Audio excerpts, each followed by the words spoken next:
আসসালামু আলাইকুম। আপনাদের মাঝে আরও একটা ভিডিও নিয়ে এসেছি। এখন রাত 12টা বাজে, 12টার বেশি বাজে। আপনার ভাইয়া বলছে যে এখন তার ক্ষুধা লেগেছে, সে খাবে। তো বলছে দুপুরে তরকারি দিয়ে খাবে না, এখন তাকে মাছ ভেজে দিতে হবে।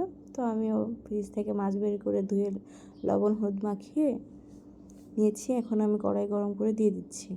সবচেয়ে বড় কথা হচ্ছে, সে যখন যেটা বলতে হবে তখনই আমার সেটা শুনতে হবে, না হলে তার অনেক রাগ হয়ে যায়। তা আমিও সেই মতো সে যা বলে সাথে সাথে সেটা শোনার চেষ্টা করি। এই জন্য তার কাছে ভালো বউ হয়ে থাকতে পারি, আর না হলে তার কাছে অনেক খারাপ হতাম।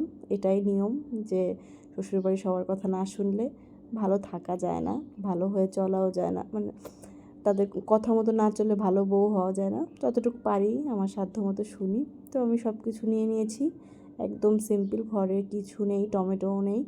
একদম মশলা টশলা সুন্দর করে পেঁয়াজ মরিচ কেটে কষিয়ে আদা রসুন জিরা এগুলো দিয়ে সুন্দর করে কষিয়ে তেল ছাড়া পর্যন্ত, পরে একটু পানি দিয়ে দিলাম।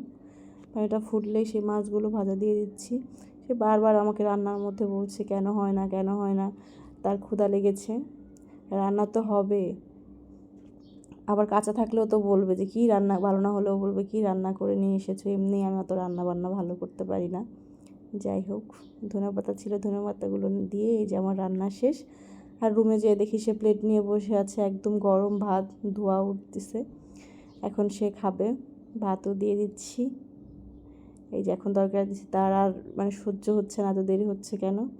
যাই হোক, আমার রান্নাবান্না সব কমপ্লিট। এখন প্রায় 1টা বেজে গেছে। তাকে এখন খাবার দিলাম, সে এখন খাবে, তারপর তার তৃপ্তি। যাই হোক, যদি ভিডিওটা একটু ভালো লাগে তাহলে লাইক কমেন্ট সাবস্ক্রাইব।